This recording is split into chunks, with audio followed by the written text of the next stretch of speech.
one of the hardest things in life is comparing yourself to others. You see someone doing great, more successful, more confident, and you start wondering, why not me? But what we often forget is that their path isn't our path. If a fish spends his whole life wishing it could fly like a bird, it will never realize how amazing it already is. It can swim across the entire ocean. These days, because of social media, comparing ourselves has become almost a habit. We scroll, we see someone else's success, and suddenly our own life feels small. We forget our own gifts. We forget our own story. And slowly, that kind of thinking starts stealing our happiness. It whispers in our mind, "You'll never be enough." But today's story is for anyone who's ever felt that way. Listen carefully, because one story can change how you see yourself forever. Once, in a quiet little town near a wide green forest, lived a boy named Jake. He was kind, hardworking, and full of curiosity. But Jake had one habit that made him unhappy. He was always comparing himself to others. When his friend Noah got the best grades, he thought, "I wish I were that smart."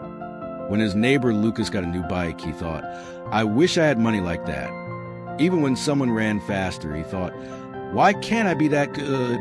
Every comparison made him feel smaller. He stopped enjoying things he used to love. At night, he'd stare at the stars and whisper, "Maybe I'll never be enough." One day, an old man named Mr. Carter came to visit the town. Everyone called him Grandpa Carter because of his warm smile and wise heart. Jake went to him and said, "Grandpa, I try so hard, but every time I see someone doing better, I feel sad." Grandpa Carter smiled kindly and said, "Come meet me tomorrow morning by the big oak tree near the river. I'll show you something." The next morning, Jake went there. The sun was rising, painting gold across the sky. Grandpa Carter was already waiting. "Look around," he said. "What do you see?" Jake looked carefully and replied, "There are so many trees, some tall, some short, some with fruits, and some with none." Grandpa smiled. "Now imagine," he said, "if that apple tree wished it were as tall as the pine tree, or the pine tree said, 'I wish I had sweet apples.'" Jake laughed softly. "That would sound silly." "Exactly," said Grandpa Carter. "The forest is beautiful because every tree is different. Each one has its own purpose, just like people." Then Grandpa pointed toward the river. Fish were swimming gracefully in the clear water, and above them, a bird soared through the sky. "Now tell me," said Grandpa Carter, "if that fish said, 'I wish I could fly like that bird,' would that make sense?" Jake shook his head. "No, Grandpa. Fish are meant to swim. Birds are meant to fly." Grandpa smiled warmly.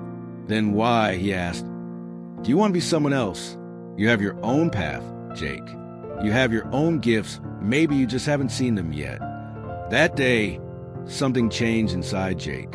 He realized that every person is different, and comparing yourself to others only takes away your own light. From that day forward, he stopped looking at what others were doing and started focusing on what he could do. Slowly, his confidence came back. He worked hard, trusted himself, and life began to feel full again. Years later, Jake built his own small business. He became an inspiration for the whole town. When people asked, "Jake, what's your secret to success?" he would smile and say, "Never compare yourself with others. If a fish tries to fly, it will always feel like a failure. But if it focuses on swimming, it can own the whole ocean." Remember, the sun and the moon don't shine at the same time, but both are equally important. Find your light. Walk your own path. That's where real success begins. If this story touched your heart, share it with someone who needs to hear it, because sometimes your light might help someone else find theirs.